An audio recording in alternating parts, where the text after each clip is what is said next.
Silence is a precious gift. In that space between our words, it's where we find ourselves.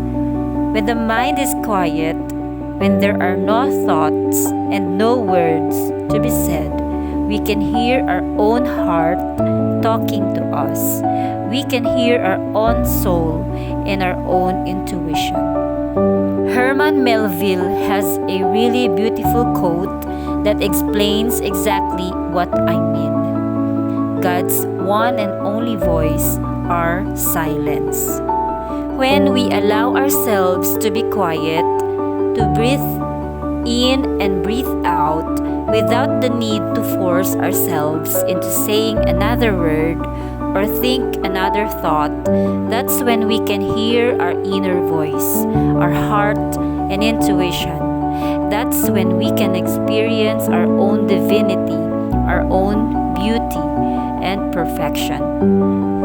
I have learned more from being quiet and from embracing silence than I have learned from thinking and from talking. Silence is my greatest teacher, whispering things in my ear and helping me know things that I won't be able to discover from anywhere else. As Francis Bacon said, silence is the sleep that nourishes wisdom. I honestly believe that the reason why so many of us are under so much stress is that we haven't yet learned how to quiet our minds and embrace silence. We haven't yet learned to appreciate and see the value and the wisdom that comes from being quiet. Who says that you have to be thinking and you have to be talking all the time? Who says that it's not okay to have moments when you just don't have anything to say? Who says that you should be talking non-stop even when you don't have anything valuable to say? He who does not know how to be silent will not know how to speak. Learn to talk less, say more. When you use your words, use them because they will brighten someone's day and because they will teach people something valuable. Don't just use words for the sake of using them. Use them because you have something to say. Much talking is the cause of danger. Silence is the means of avoiding misfortune. The talkative parrot is shut up in a cage. Other birds without speech fly freely about. There are 4 things to consider when to stay silent. 1. Stay silent when you have nothing to say. Sometimes, people speak just because there's silence. This induces mindless chatter. If you're talking solely because it's quiet, you really have nothing to say. Don't assume something is wrong because someone isn't talking, as they may simply not have anything to say. Speak deliberately. This is the key to attaining honesty and focus. 2. Stay silent when you need time to solidify your reaction.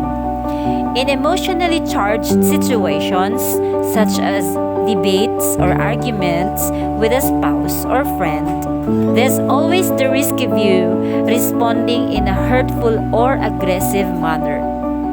To gain perspective on an issue, you might need to step back and observe. This allows you to listen to your intuition and logically decipher what's really going on. 3. Stay silent when it's better left unsaid. Avoid revealing irrelevant thoughts and feelings. For example, there's no need to tell your uncle that you think his wife is unattractive and he could do better. This rule also applies when someone entrusts you with private information. If you reveal what someone has told you in confidence, they'll have a hard time trusting you again. 4. Stay silent when you don't have a receptive listener. There's no use talking if the person isn't listening to you because the message you're trying to convey will not be heard. There are also 4 things to remember when it's time to speak. 1. Speak when you want to let your feelings known. To keep the peace, some people bottle up emotions that should be expressed. For example, if your spouse made a tactless comment about your cooking, bring it to their attention instead of stewing silently in resentment. Doing otherwise can cause your pent-up feelings to transform into a sudden burst of rage when you least expect them to. 2. Speak when you have the power to change something. If your words can alter a situation for the better, you should present them. For example, if your brother is wallowing in self-pity because he lost his job, you might humor him or show him the brighter side of life to lift him out of his depression. 3. Speak when a golden opportunity comes knocking. Missed opportunities are upsetting, even so, when one word from you could have prevented them. For instance, you were shy about approaching that guy or girl you had been crushing on for the longest time. Now they're no longer an option because you took too long to make a move. When an opportunity presents itself, seize it by speaking up. Lastly, number 4 is speak when your opinion is requested. Everyone has an opinion. If someone asks for yours, don't be timid.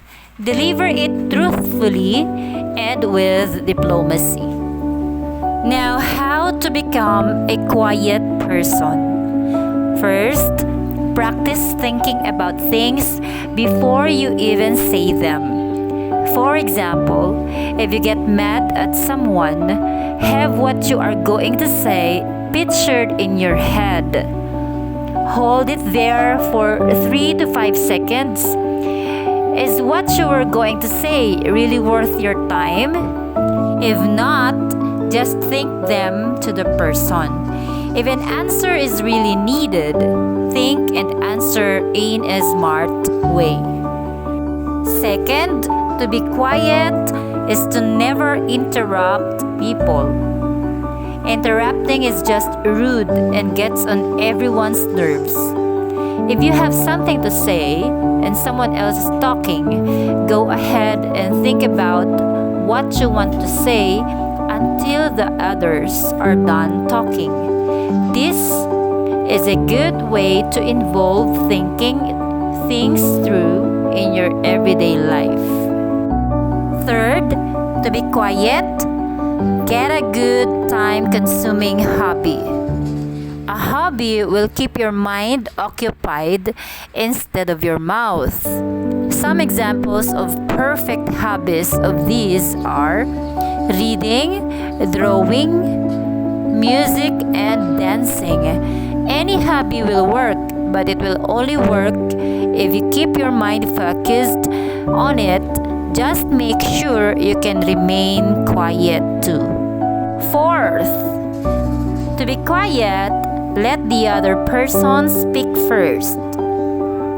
That way, you are maintaining a quiet persona and showing you have a polite and kind appeal.